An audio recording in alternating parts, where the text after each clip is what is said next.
Subscribe to StoryLab for more stories. Now, let's begin this one. Chapter 1. The Setup. Russell Conway had always believed in loyalty above all else. Growing up in the gritty streets of Detroit, he and his younger brother Gordon learned early that family was everything. Their father, a steelworker who died when Russell was 19, had drilled this into them before Black Lung took his last breath. Their mother followed 2 years later, leaving the brothers with nothing but each other and a fierce determination to rise above their circumstances. Russell built himself from the ground up. While Gordon struggled with addiction and petty crimes in his early 20s, Russell worked 3 jobs to put himself through night school, eventually becoming a successful construction contractor. By 32, Conway Construction had secured major city contracts, and Russell owned a sprawling house in the suburbs where he planned to raise a family with Crystal Donaldson, his fiancée of 2 years. Crystal was everything Russell thought he wanted: beautiful, charming, from a respectable middle-class family. She worked as a nurse at Detroit Medical Center, where they'd met when Russell visited an injured worker. Her honey-blonde hair and green eyes caught his attention, but it was her apparent kindness that made him fall. They planned a spring wedding, and Crystal was already 3 months pregnant with their daughter, Emma. Gordon had cleaned up his act by then, working for Russell's company as a foreman. Russell trusted him completely, even making him beneficiary on his life insurance and giving him power of attorney over the business in case anything happened. Family loyalty was sacred to Russell, a belief that would prove to be his downfall. The setup began on a Tuesday in March 2018. Russell had landed the biggest contract of his career, a $12 million renovation of the city's waterfront district. It was the break that would secure his family's future forever. That same week, Crystal gave birth to Emma, a perfect little girl with Russell's dark hair and Crystal's green eyes. But Russell didn't know that Gordon had been secretly meeting with Crystal for months. He didn't know about the late-night conversations when Russell worked overtime, or the way Gordon's hands lingered on Crystal's when he visited the hospital. He didn't know that Gordon had developed an obsession with his older brother's life. The success, the respect, the woman, the child that should have been his. Gordon's resentment had been festering for years. Despite Russell's help, despite the job and opportunities, Gordon felt overshadowed. In his twisted mind, Russell had taken everything that belonged to him. The construction business should have been shared equally. Crystal should have chosen him. He was younger, more handsome, less burdened by responsibility. The plan Gordon hatched was elegant in its simplicity. Using his access to Russell's business accounts and his knowledge of the construction industry, Gordon began placing orders for materials that never arrived, creating a paper trail that made it look like Russell was skimming money from city contracts. He forged Russell's signature on documents, redirected payments to dummy accounts, and slowly built a case that would destroy his brother. Crystal's betrayal ran deeper. She had grown tired of Russell's long hours, his dedication to building their future instead of being present in their current life. When Gordon began paying attention to her, offering the excitement and spontaneity that Russell couldn't provide, she fell into an affair that lasted throughout her pregnancy. The child she carried could have been either brother's, but she told them both it was theirs. On a cold Friday in October 2018, when Emma was 7 months old, the FBI raided Russell's home at dawn. They found exactly what Gordon had planted: hidden bank statements, forged contracts, and evidence of systematic fraud totaling over $2 million. Russell's protests of innocence fell on deaf ears. The evidence was too comprehensive, too damning. As Russell was led away in handcuffs, Gordon stood in the driveway, comforting a sobbing Crystal. The performance was perfect, the loyal brother caring for his family while Russell's world crumbled. Gordon whispered in Crystal's ear as the police car pulled away, "Don't worry. I'll take care of everything." That was the last time Russell saw his daughter alive. Chapter 2. The Fall. The trial was a masterpiece of manipulation orchestrated by Gordon with surgical precision. He testified as the prosecution's star witness, painting himself as the reluctant whistleblower who discovered his brother's crimes and couldn't stand by while Russell stole from the city they'd grown up in. Tears streamed down his face as he described finding the hidden accounts, the forged signatures, the betrayal of public trust. "I love my brother," Gordon told the jury, his voice breaking at just the right moment.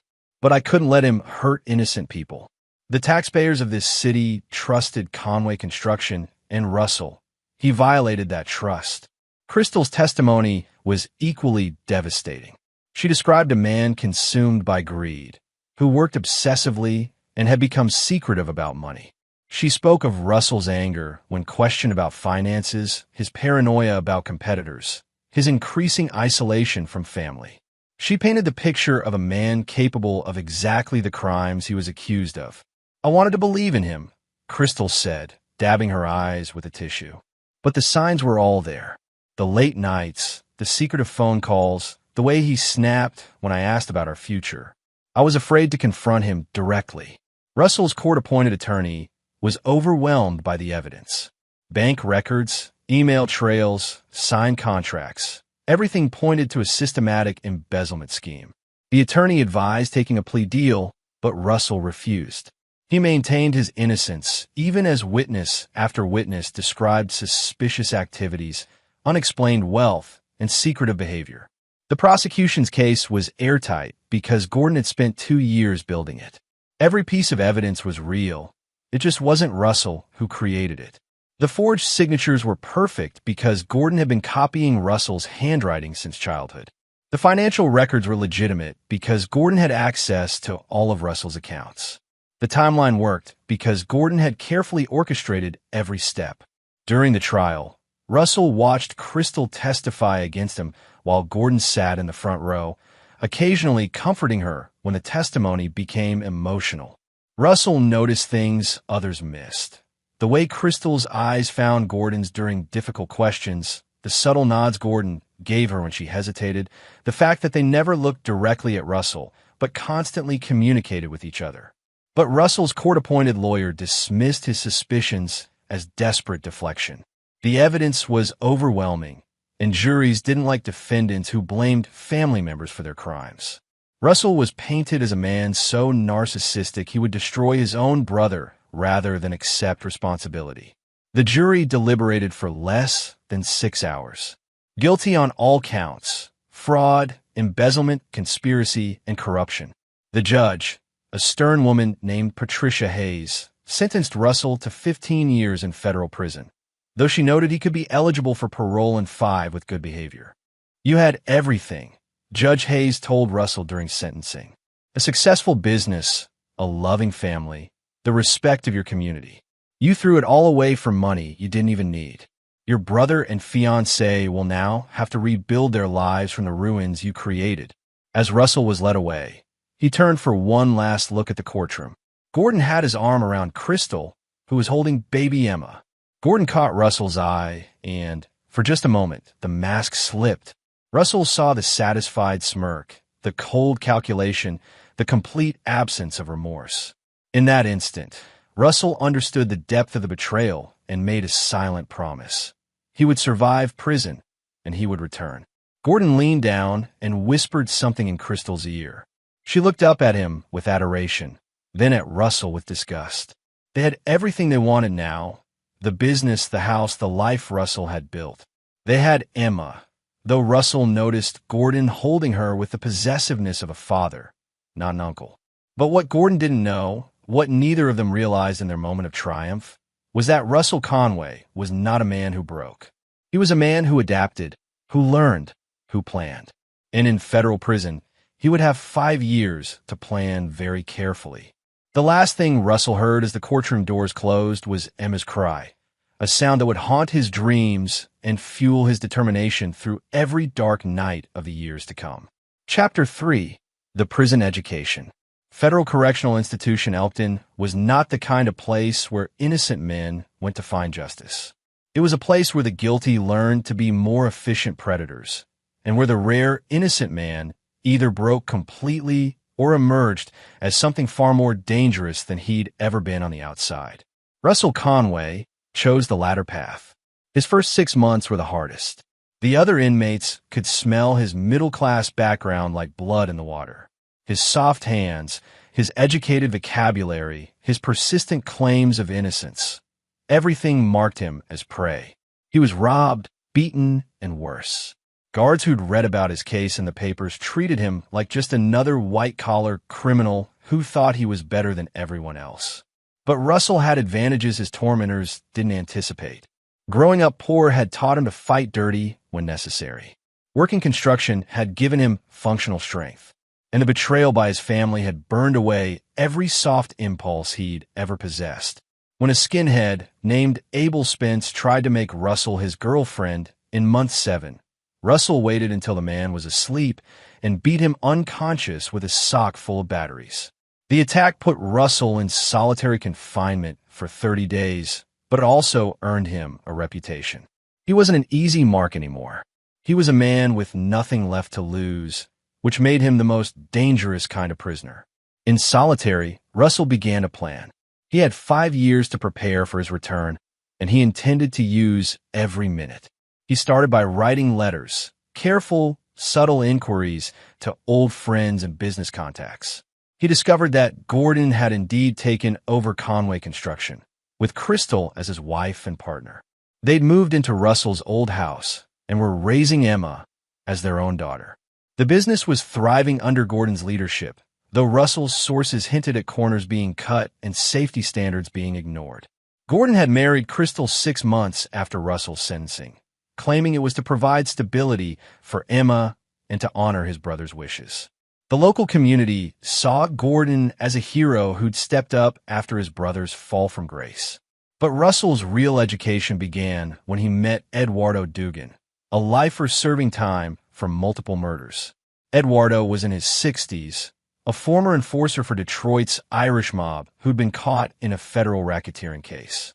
Unlike the younger inmates who saw violence as a solution to immediate problems, Eduardo understood strategy, patience, and the art of long-term revenge. "You want to hurt them," Eduardo told Russell during one of their conversations in the prison library. "But you're thinking like a civilian. Civilians want justice, want things to be fair. Men like us, we want total destruction." Eduardo taught Russell about compartmentalization, how to separate emotion from planning, how to build operations with multiple moving parts, how to eliminate evidence and create alibis. He explained the importance of patience, of letting targets believe they were safe while the traps slowly closed around them. "Your brother thinks he won," Eduardo said. "Let him keep thinking that. Let him get comfortable, careless. The longer they feel safe, the more vulnerable they become." Russell also learned practical skills. From a former Special Forces operator named Tom Burke, he learned hand-to-hand combat techniques designed to disable or kill quickly and silently. From a white-collar criminal named Marvin Pierce, he learned about shell companies, offshore accounts, and financial manipulation. From a career burglar named Kevin William, he learned about surveillance, lock-picking, and moving through spaces undetected. But Russell's most important lessons came from studying his fellow inmates' mistakes. He learned about the importance of having exit strategies, of never trusting anyone completely, of always assuming law enforcement was watching. He learned that emotional satisfaction was less important than permanent solutions. By his 3rd year, Russell had transformed completely. The soft businessman was gone, replaced by someone harder, colder, more calculating. He worked out religiously, building functional muscle rather than show muscle. He read voraciously, psychology, criminal procedure, business law, forensic science. He became fluent in Spanish to communicate with the growing Latino population in the prison. Most importantly, Russell learned patience. Every night, he would lie in his cell and visualize his return. Not the emotional confrontation he'd initially craved, but a systematic dismantling of everything Gordon and Crystal had built on the foundation of his destroyed life. He would take back his daughter, his name, his business, and his dignity. And he would do it in a way that left no doubt about who was responsible. The first thing Russell learned in prison wasn't violence or criminal technique.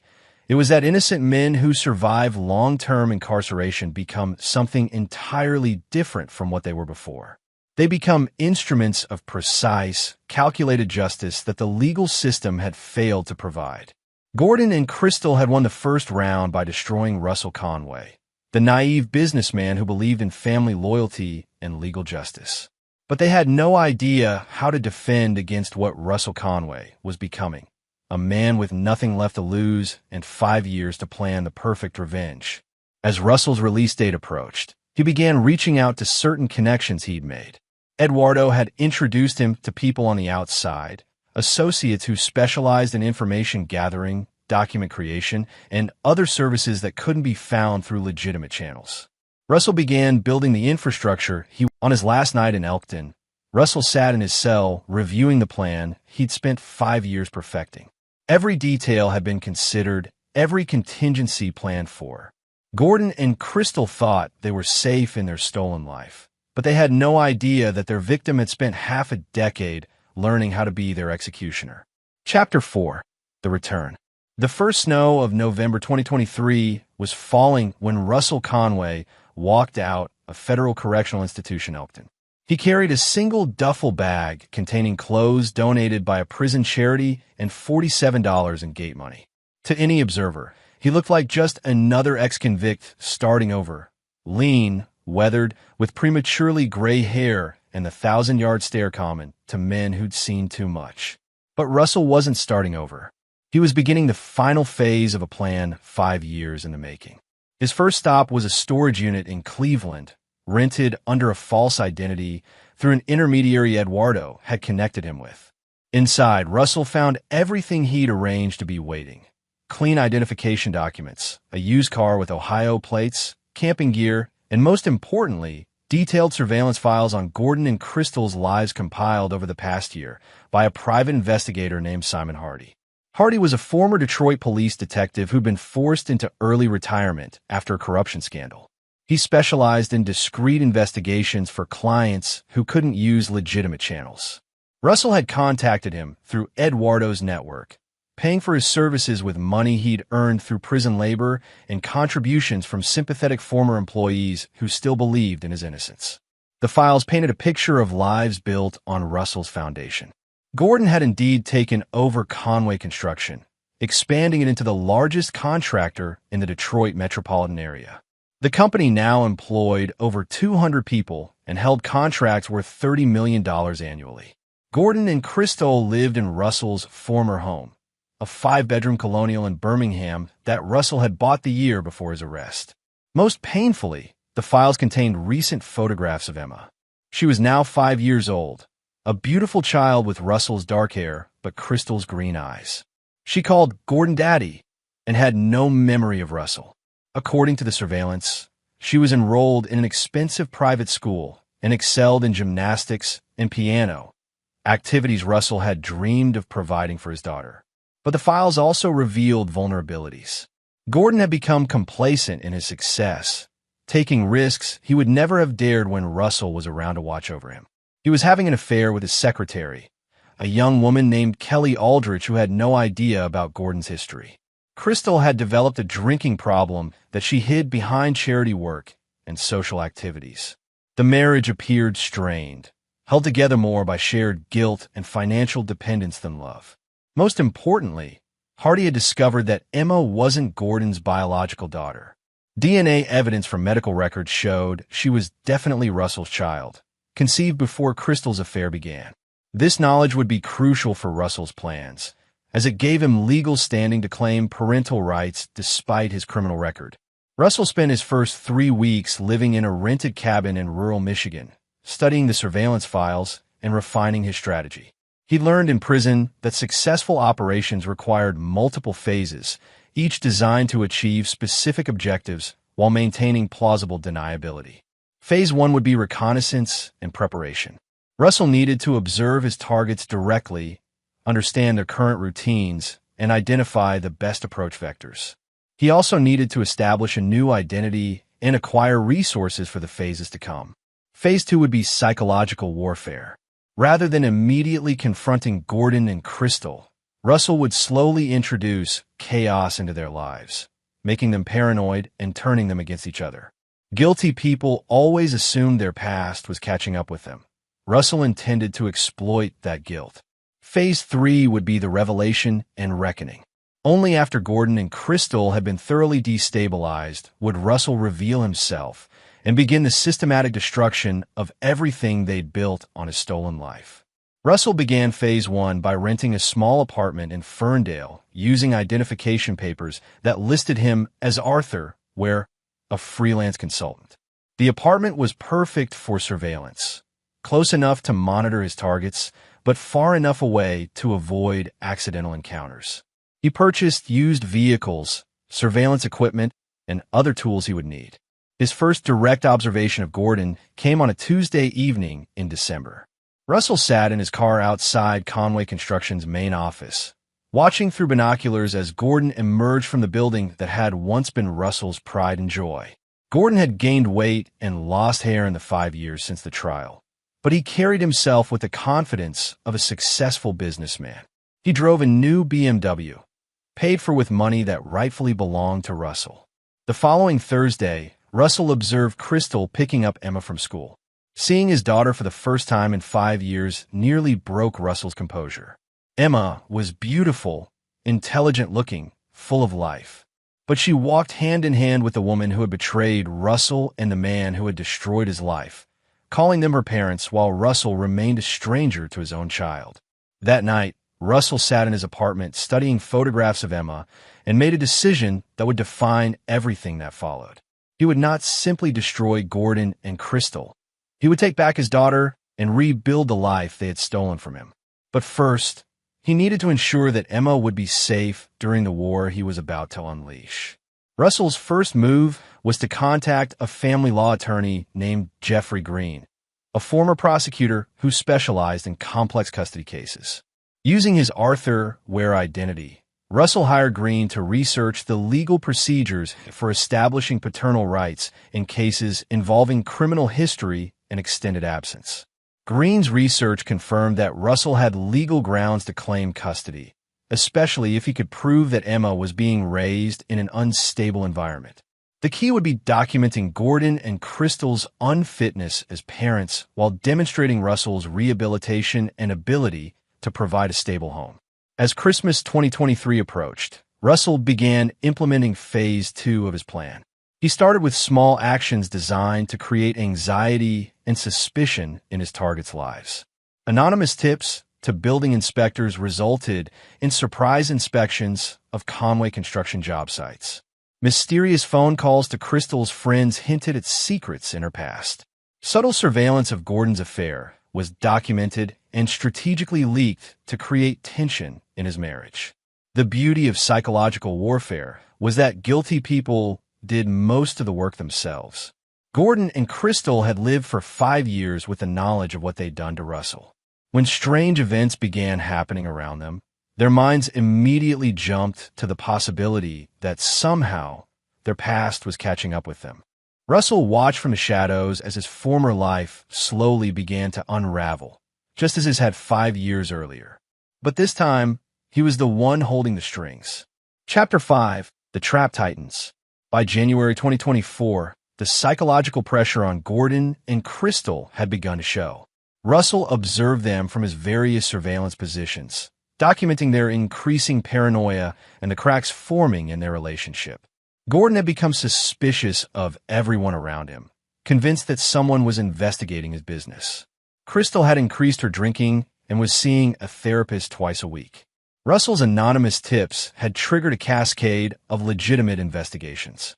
The building inspectors had found several code violations at Conway Construction sites, violations that Gordon had covered up through bribes and falsified reports. An IRS audit had been initiated based on concerned citizen reports about unusual financial activity. Local news outlets had received anonymous packages containing information about safety violations that put the company's public reputation at risk. None of these investigations would immediately destroy Gordon's business, but they created exactly the kind of pressure Russell wanted. Gordon was spending more time with lawyers and accountants than with his family, becoming increasingly isolated and paranoid. The stress was affecting his judgment and making him vulnerable to the larger trap Russell was constructing. The breakthrough came when Russell discovered that Gordon's affair with his secretary, Kelly Aldrich, had produced complications. Kelly was pregnant and threatening to expose the relationship unless Gordon left Crystal and acknowledged the child. She had no idea about Gordon's criminal history, but she was savvy enough to use the pregnancy as leverage for a better position in Gordon's life. Russell saw this as the perfect opportunity to accelerate his psychological campaign. Using contacts from prison, he arranged for Kelly to receive anonymous packages containing surveillance photos of Gordon with other women, evidence that his affairs weren't limited to her alone. He also ensured that Crystal received copies of the same photos, along with documentation of Gordon's secret financial accounts used to support his extramarital activities. The reaction was immediate and explosive. Crystal confronted Gordon during Emma's 6th birthday party in February, creating a scene in front of family, friends, and business associates. Emma witnessed her parents screaming at each other, with Crystal throwing accusations about infidelity while Gordon denied everything. The party ended with guests leaving early and Emma crying in her room. Russell watched the confrontation from his car across the street, recording everything on a high-definition camera. Emma's distress was painful to witness, but Russell knew it was necessary evidence for the custody case he was building. Any court would see that the child was being raised in an unstable, hostile environment. But Russell's most important discovery came from his surveillance of Gordon's business activities. Using techniques learned from Eduardo and other inmates, Russell had been monitoring Conway Construction's operations and had identified a pattern of systematic fraud that made his own alleged crimes look minor in comparison. Gordon had been billing the city for premium materials while using substandard supplies, pocketing the difference. He had been falsifying safety inspections, bribing officials, and putting workers at risk to maximize profits. Most damning of all, Gordon had been systematically underpaying minority workers while reporting full wages to federal agencies, stealing both from his employees and the government. Unlike the elaborate frame job Gordon had constructed to destroy Russell, these crimes were real and well documented. Gordon had become careless in his success, assuming that the reputation he'd built on Russell's foundation would protect him from scrutiny.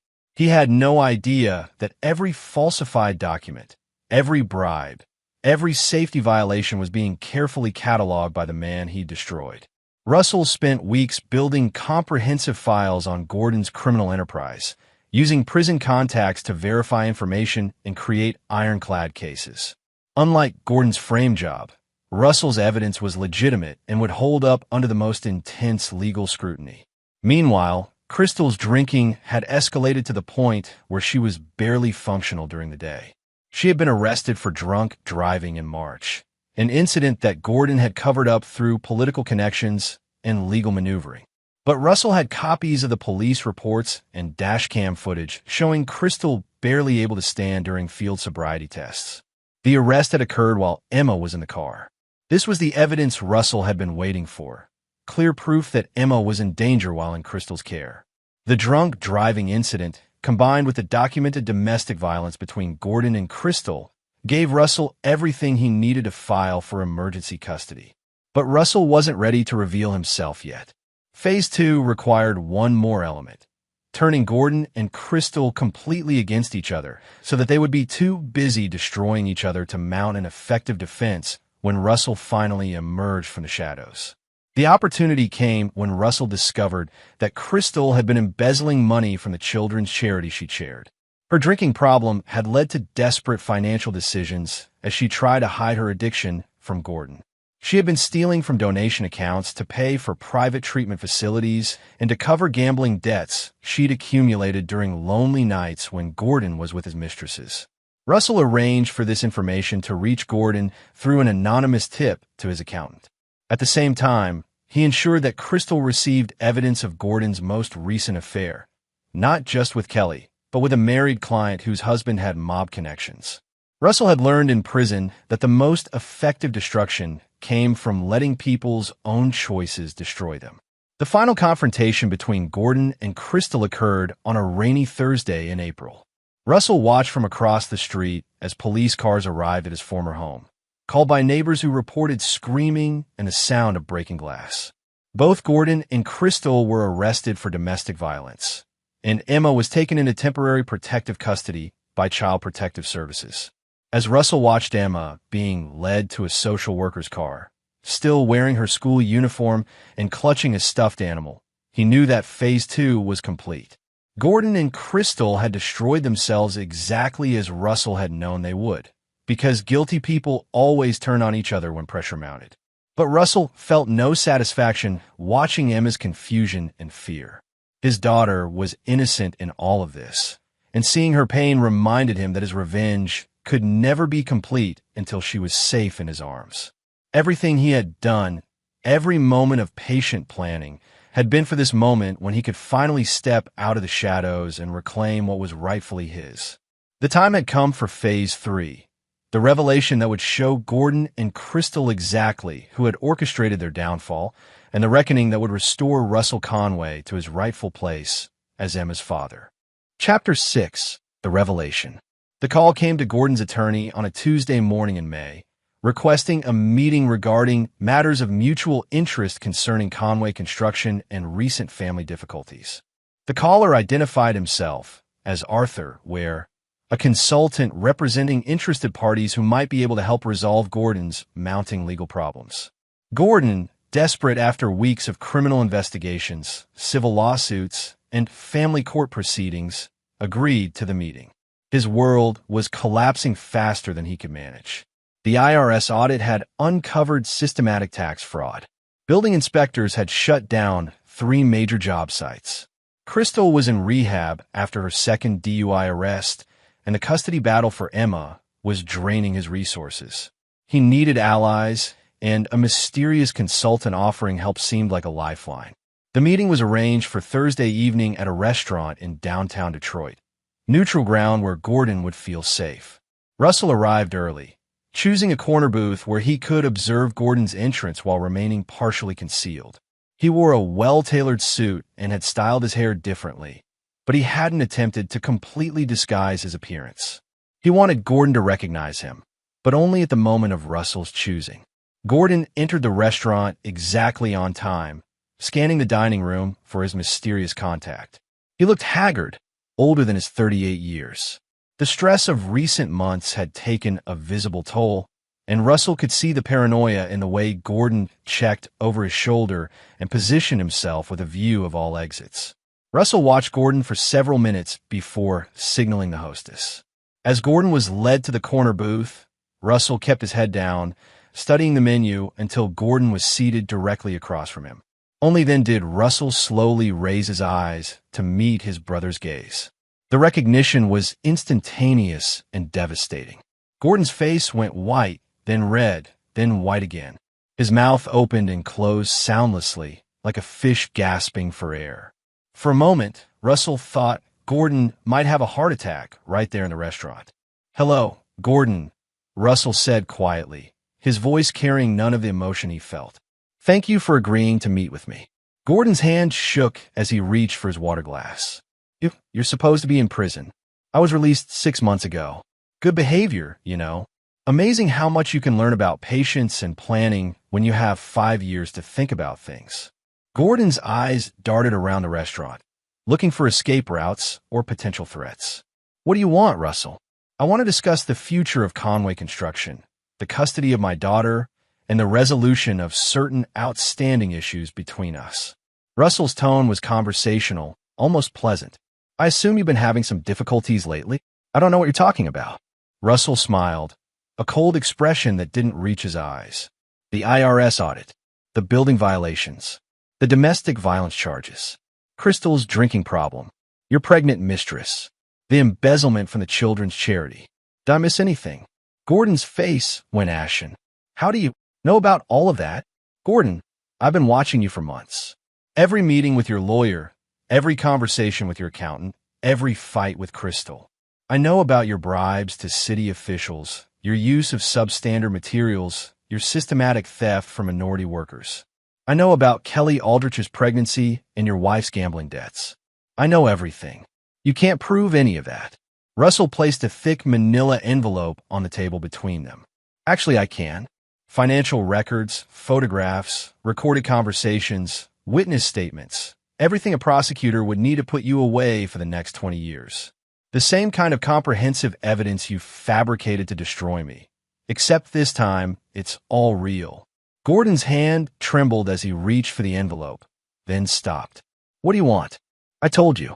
Conway Construction, custody of Emma, an acknowledgement of what you did to me. The business is worth $30 million. The business was built on the foundation I created. You stole my life's work along with my freedom and my family. Now I'm taking it back. Gordon leaned back in his chair, some of his composure returning. Even if you could prove all of this, which you can't, you're a convicted felon. No court is going to give you custody of Emma, and no bank is going to finance a business acquisition by someone with your record. Russell's smile widened.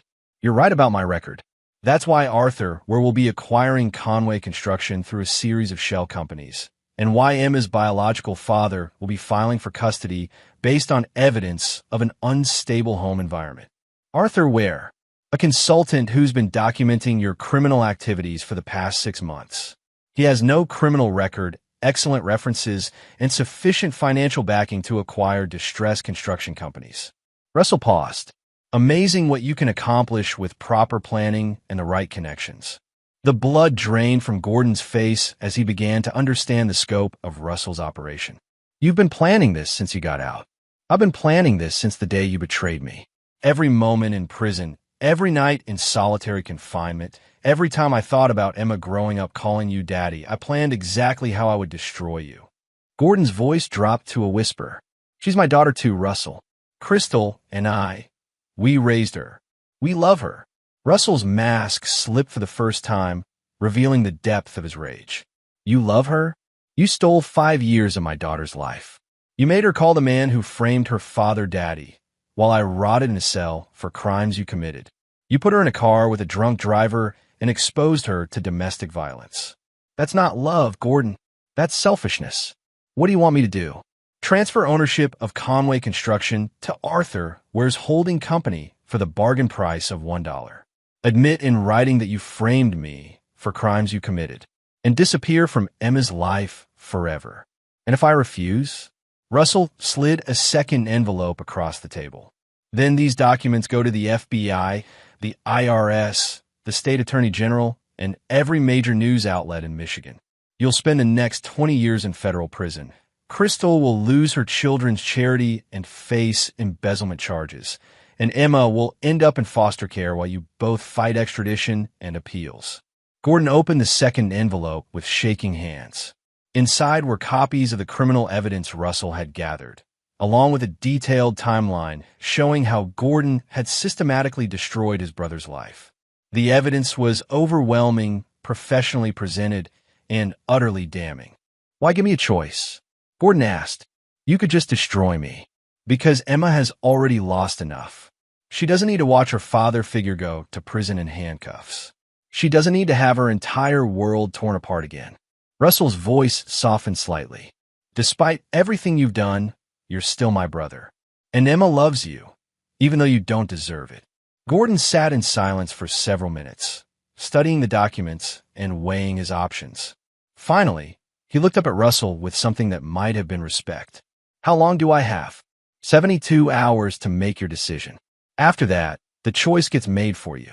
Russell stood up and placed enough money on the table to cover both their drinks. Oh, and Gordon, Emma's custody hearing is next week.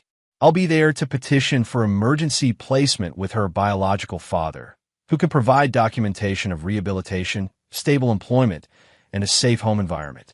Unlike her current guardians. As Russell walked away from the table, he heard Gordon call his name. He turned back to see his brother, the man who had destroyed his life and stolen his family, sitting alone with the evidence of his own destruction spread out before him. I'm sorry, Russell. For all of it. Russell studied Gordon's face for a long moment, searching for sincerity or remorse. What he saw was fear, desperation, and the hollow-eyed look of a man who had finally been caught. I know you are, Gordon, but being sorry doesn't give me back 5 years with my daughter. And it doesn't change what I'm going to do to you. Russell turned and walked out of the restaurant, leaving Gordon alone with the wreckage of the life he had built on his brother's stolen foundation. Phase 3 had begun, and there would be no mercy for those who had betrayed Russell Conway. Chapter 7. The Reckoning Begins. Gordon Conway didn't sleep for the 3 days following his confrontation with Russell.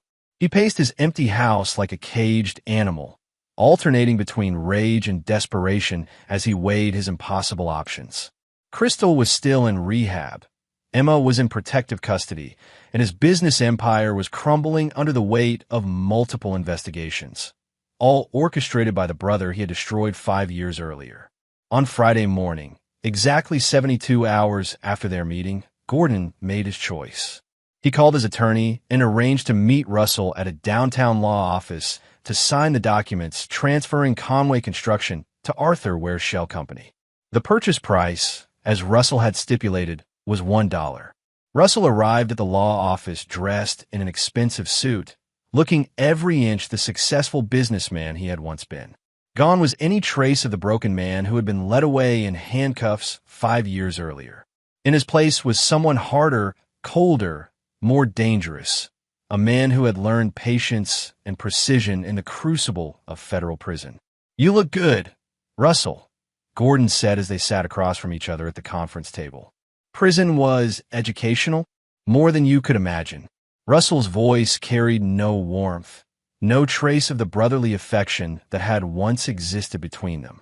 "I learned things about loyalty, about justice, about what men are really capable of when they're pushed too far." The legal transfer took less than an hour.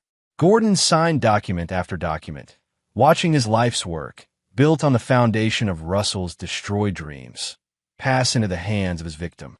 Conway Construction, with its $30 million in contracts and 200 employees, now belonged to the man Gordon had framed for fraud. But Russell wasn't finished. As the lawyers gathered their papers, he slid another document across the table, a written confession detailing how Gordon had framed Russell for crimes Gordon himself had committed. "This is the last requirement," Russell said. "A full admission of what you did, to be held in escrow by the law firm. If you ever try to contact Emma, if you ever attempt to interfere with my life again, this confession goes to the FBI and every news outlet in Michigan." Gordon read the confession slowly, his face growing paler with each paragraph. The document was comprehensive, detailing every aspect of the frame job from the forged signatures to the planted evidence to the coach testimony. Signing it would be an admission of multiple federal crimes that could put him away for decades. "What happens to me after I sign this?" "You disappear. Change your name, move to another state, start over somewhere else. As long as you stay away from Emma and never try to contact me or my business associates, the confession stays sealed. And if I don't sign," Russell gestured toward the window overlooking downtown Detroit. "There's an FBI field office 6 blocks from here. I can have agents here in 20 minutes with enough evidence to arrest you for conspiracy, fraud, perjury, and about 15 other federal crimes. Your choice." Gordon signed the confession. As they left the law office, Russell felt no satisfaction, no sense of justice served. Watching Gordon destroy himself had been necessary, but brought no joy. The only thing that mattered now was Emma, his daughter, who had been stolen from him and who still had no idea that her real father was alive and fighting to reclaim her. The custody hearing was scheduled for the following Tuesday. Russell had spent weeks preparing with his attorney, Jeffrey Green, building a comprehensive case for why Emma should be placed with her biological father rather than remaining in the foster care system, while Crystal completed rehab. The evidence was overwhelming. Russell could prove his innocence in the original fraud case through Gordon's signed confession. He could demonstrate his rehabilitation through employment records, character references, and psychological evaluations. Most importantly, he could show that Emma's current living situation was unstable and potentially dangerous. Crystal attended the hearing, having been released from rehab specifically for the custody proceedings. She looked fragile, older than her 34 years, worn down by months of addiction and legal troubles. When she saw Russell enter the courtroom, her reaction was almost identical to Gordon's: shock, fear, and the sudden understanding that her past had finally caught up with her. "Your Honor," Russell's attorney began, "my client has spent 5 years fighting to clear his name and regain custody of his biological daughter. Recent evidence has come to light proving that Mr. Conway was the victim of an elaborate frame job perpetrated by his own brother, and that the child in question has been living in an increasingly unstable environment. The hearing lasted 6 hours. Russell testified about his innocence in the original crimes, presenting Gordon's confession as evidence. He spoke about his rehabilitation, his stable employment prospects, and his desperate desire to be reunited with the daughter he had been forced to abandon. Crystal's testimony was devastating in its weakness. Under cross-examination, she broke down repeatedly, admitting to her drinking problem, her arrest, her financial crimes, and the domestic violence that had torn her household apart. She begged the court not to take Emma away from the only family the child had ever known, but her pleas were undermined by the evidence of instability and neglect. The social worker who had been monitoring Emma's case testified that the child was confused and traumatized by recent events. Emma had been asking questions about her real daddy and why her family had fallen apart. She was having nightmares, problems in school, and difficulty trusting the adults around her. Emma is a resilient child, the social worker said, but she needs stability and honesty. She deserves to know the truth about her family and to have a relationship with her biological father, provided he can offer her a safe and nurturing environment. Judge Patricia Hayes, the same judge who had sentenced Russell 5 years earlier, listened to all the testimony before rendering her decision. She studied Russell carefully, clearly remembering the man she had sent to prison for crimes he hadn't committed. "Mr. Conway," she said finally, "5 years ago, I sentenced you to federal prison based on evidence that I now understand was fabricated. While I cannot undo the injustice you suffered, I can ensure that your constitutional rights as a father are respected going forward." Russell felt his chest tighten as the judge continued. "Based on the evidence presented, I am granting you immediate custody of Emma Conway, with supervised visitation initially, transitioning to full custody over a 6-month period. Ms. Conway will be allowed supervised visits contingent upon her continued sobriety and completion of court-mandated counseling." Crystal collapsed into sobs as the decision was announced. Despite everything she had done, despite her betrayal and neglect, Russell felt a moment of sympathy for her pain. But the sympathy passed quickly as he thought of Emma, confused and scared in foster care, finally about to be reunited with her real father. That evening, Russell sat in the conference room at the Department of Human Services, waiting to meet his daughter for the first time in 5 years.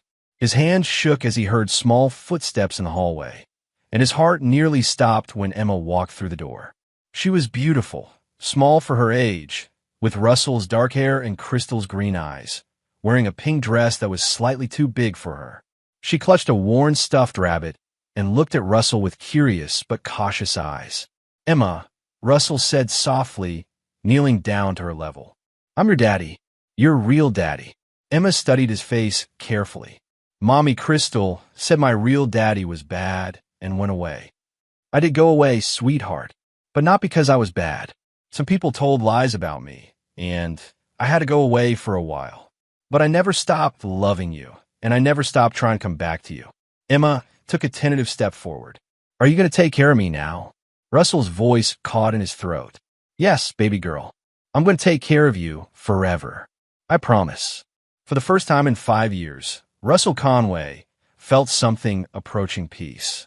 His daughter was in his arms, his name was cleared, and the people who had destroyed his life were facing the consequences of their choices. But Russell's revenge was not yet complete.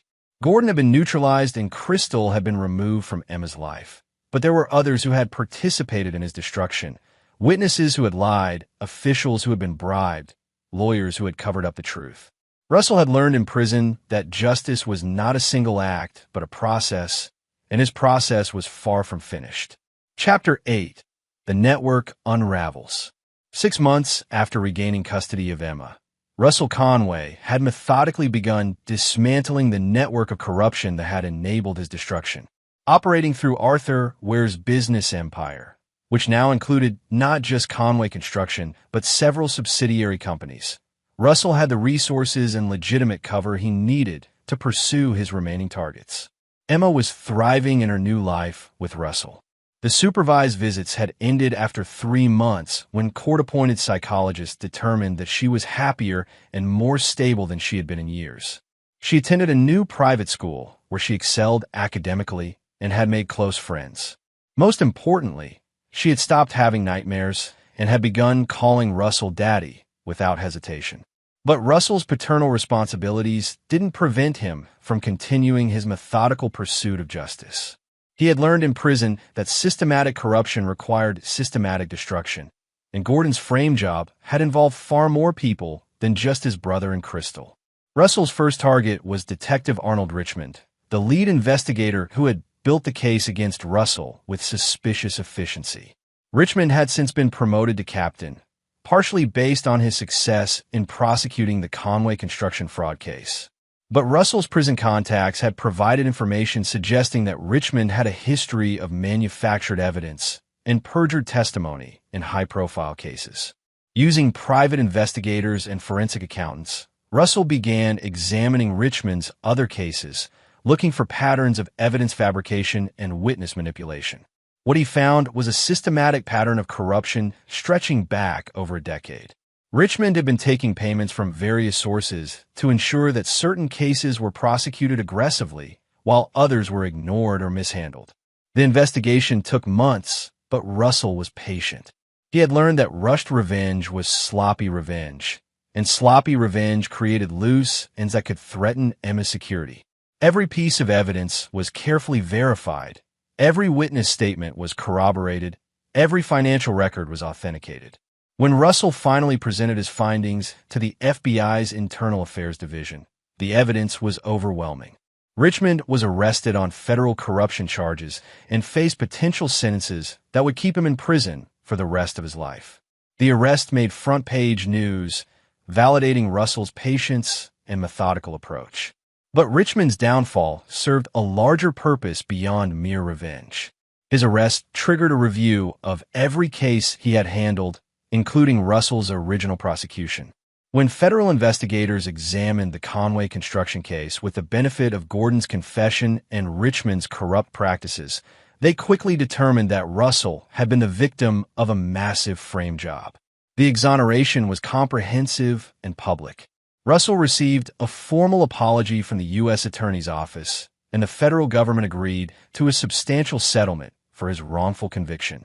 More importantly, his record was completely expunged, removing any legal barriers to his business activities or custody of Emma. Russell's next target was Judge Patricia Hayes, who had sentenced him despite what Russell now suspected were red flags in the prosecution's case. Through his network of prison contacts and private investigators, Russell discovered that Hayes had financial interests that created conflicts in several high-profile cases, including his own. Hayes owned stock in construction companies that benefited from Conway Construction's fall from grace. She had also received substantial campaign contributions from political figures who wanted Russell's contracting business eliminated as competition. While not technically illegal, these connections suggested that Hayes had financial incentives to ensure Russell's conviction. Rather than pursuing Hayes directly, Russell chose a more subtle approach. He arranged for investigative journalists to receive information about Hayes's financial conflicts, letting the media and legal ethics boards handle the exposure. The resulting scandal forced Hayes into early retirement and triggered reviews of every case she had handled during her tenure. The systematic exposure of corruption in Russell's case had a cascading effect throughout Detroit's legal and political establishment. Officials who had accepted bribes, lawyers who had suppressed evidence, and witnesses who had committed perjury all found themselves under federal investigation. Russell had learned in prison that corruption was like a cancer. You had to cut out every infected cell, or it would metastasize in return. But Russell's most important target remained elusive. Crystal's father, Peter Mays, a prominent attorney who had helped orchestrate the cover-up of Russell's frame job. Mays had used his political connections to ensure that certain evidence was excluded from Russell's trial and that key witnesses were coached to provide damaging testimony. Mays was careful, sophisticated, and well-connected. He had survived decades in Detroit politics by maintaining plausible deniability and leaving no direct evidence of his corrupt activities. Taking him down would require more than financial records and witness statements. It would require Mays to incriminate himself. Russell's opportunity came when Emma mentioned during one of their bedtime conversations that Grandpa Peter had visited her in foster care and told her that her real father was dangerous and would hurt people who crossed him. The comment was innocuous to Emma, but it revealed that Mays was actively working to poison Emma's relationship with Russell. This crossed a line that Russell would not tolerate. His revenge against Gordon and Crystal had been about justice and reclaiming his stolen life. But threats against Emma were personal attacks on the only innocent person in this entire nightmare. Mays had just made himself Russell's highest priority target. Using techniques learned from Eduardo and other prison mentors, Russell began planning an operation that would force Mays to reveal his own corruption while simultaneously eliminating him as a threat to Emma's well-being. The plan would be Russell's most complex and dangerous operation yet, requiring perfect timing and absolute precision. But Russell was no longer the naive businessman who had trusted his brother and believed in the justice system. He was a man who had learned patience, strategy, and ruthlessness in the crucible of wrongful imprisonment. Peter Mays had made the mistake of threatening Russell's daughter, and Russell Conway had learned in prison that some mistakes could not be forgiven. As Russell tucked Emma into bed that night, listening to her prayers and watching her peaceful face in the soft night light, he made a silent promise that no one would ever threaten her safety again. The network of corruption that had destroyed his life was crumbling, but his work would not be finished until every threat to Emma's future had been permanently eliminated. The final phase of Russell Conway's revenge was about to begin, and this time, there would be no mercy for those who dared to threaten his family. Chapter 9. The Final Justice. 3 months later, Russell's trap for Peter Mays was ready to spring. The plan required precision, timing, and multiple moving parts. But Russell had learned in prison that the most effective operations were those that allowed targets to destroy themselves while believing they were in control. Mays had taken the bait perfectly. Russell, operating through intermediaries, had approached Mays with a fictional whistleblower case involving city construction contracts. Exactly the kind of high-profile, lucrative case that Mays specialized in. The supposed whistleblower claimed to have evidence of systematic fraud in the new City Hall renovation project, worth over $50 million. What Mays didn't know was that the whistleblower was actually Tom Burke, Russell's former cellmate and Special Forces operative, using a carefully constructed false identity. The evidence Burke presented was entirely fabricated, but it was designed to trigger Mays's greed and his established pattern of corruption. Mays fell for the deception completely. He began reaching out to his network of corrupt officials, offering to suppress the whistleblower's evidence in exchange for substantial payments from the construction companies involved. Every conversation, every meeting, every bribe negotiation was carefully recorded by surveillance equipment that Russell had learned to use during his months of preparation. But Russell's real masterstroke came when Mays, confident in his ability to control the situation, decided to eliminate the supposed threat by having the whistleblower killed. Mays contacted Terrence Childs, a violent criminal who specialized in making problems disappear permanently. What Mays didn't know was that Childs was actually working for Russell, having been recruited through Eduardo's network while Russell was still in prison. The murder-for-hire plot gave Russell everything he needed to destroy Mays completely. Not only did he have evidence of Mays's involvement in Russell's original frame job, but now he had recordings of Mays arranging a murder to cover up his latest corruption scheme. On a Tuesday evening in March, as spring was beginning to touch Detroit with the promise of renewal, Russell made his final move. He arranged to meet Mays at the lawyer's private office, ostensibly to discuss a settlement in the whistleblower case. Mays believed he was meeting with Arthur Ware, the mysterious businessman who had been coordinating the suppression of evidence. When Russell walked into Mays's office, the old lawyer's reaction was even more dramatic than Gordon's had been. Mays actually staggered backward, knocking over a glass of whiskey and staring at Russell as if he were seeing a ghost. "Hello, Peter," Russell said, settling into the chair across from Mays's desk. "I hope you don't mind that I'm a little early." Mays struggled to regain his composure, but his hands shook as he reached for his phone. Security will be here in. Your security guard is having coffee with a friend of mine. A very large, very persuasive friend who learned some interesting techniques during his time in Special Forces. Russell's smile was cold. We have all evening to discuss our mutual interests. What do you want, Russell? Justice, Peter. The same thing I've wanted for the past 5 years. The difference is that now I have the power to take it. Russell placed a digital recording device on Maze's desk and pressed play. Maze's voice filled the room, clearly captured discussing bribes, evidence suppression, and murder arrangements. The lawyer's face went white as he listened to his own words condemning him. How much of this do you have? Everything, Peter. 6 months of recorded conversations, financial records, witness statements, documentation of your involvement in my frame job, and most importantly, your arrangement to have Tom Burke murdered. Russell paused. Tom Burke sends his regards, by the way. He's very much alive and very willing to testify about your murder. Maze slumped in his chair, the fight going out of him as he realized the scope of Russell's operation. What do you want? I want you to understand something very clearly, Russell said, his voice dropping to a whisper. 5 years ago, you helped destroy an innocent man's life for money. You separated a father from his daughter, sent me to prison for crimes I didn't commit, and allowed the real criminals to steal everything I had built. Russell stood up and walked around the desk, looming over the cowering lawyer. But your worst mistake was threatening my daughter. Emma told me about your visit to foster care, about how you tried to poison her mind against me. That crossed a line that I will never allow anyone to cross. I was just trying to protect Crystal. You were trying to protect your own interests. Crystal was useful to you as long as she could manipulate Gordon, and Gordon was useful as long as he could provide you with construction contracts. Emma was just collateral damage in your corrupt little empire. Russell returned to his chair and opened a briefcase, removing a thick folder of documents. You have 2 choices, Peter.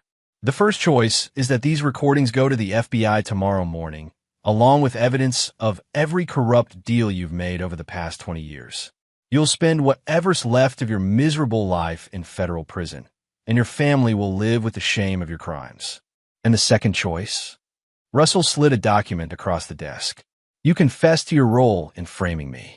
You provide evidence against every official who participated in the corruption. You surrender your law license and leave Michigan forever. And you transfer the contents of all your offshore accounts to a trust fund for Emma's education. Maze read the confession slowly, his face growing paler with each page. This would destroy my career, my reputation. Your career was built on corruption, and your reputation is worthless. The only question is whether you want to spend your remaining years in prison or on a beach somewhere, living quietly on whatever money you haven't stolen from honest people. Russell leaned forward, his eyes cold as winter steel. But understand this, Peter. If you ever contact Emma again, if you ever come within 100 miles of my family, if you ever breathe a word against me or my daughter, I will hunt you down and finish what I started here tonight. Prison taught me patience, but it also taught me that some problems require permanent solutions.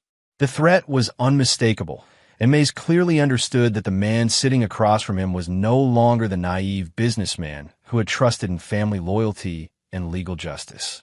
This was someone who had been forged in the crucible of wrongful imprisonment and would not hesitate to use any means necessary to protect his daughter.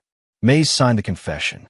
As Russell left the law office that night, carrying the signed documents that would complete his vindication and destroy the last of his enemies, he felt a sense of closure he had never expected to achieve. The network of corruption that had destroyed his life was completely dismantled. Gordon had disappeared to parts unknown. Crystal was rebuilding her life in court-mandated sobriety, and the officials who had participated in his frame job were either in prison or living in fear of exposure. But more importantly, Emma was safe. She was thriving in school, sleeping peacefully without nightmares, and building a relationship with a father who had never stopped fighting to come back to her. Russell had kept his promise to himself and to her. He had reclaimed everything that had been stolen and eliminated every threat to their future. A week later, Russell received news that Peter Mays had died in a single-car accident while driving through the Nevada desert, apparently fleeing toward Mexico with whatever money he had managed to hide from authorities. The FBI investigation concluded that Mays had been drunk and driving recklessly when he crashed into a ravine, dying instantly.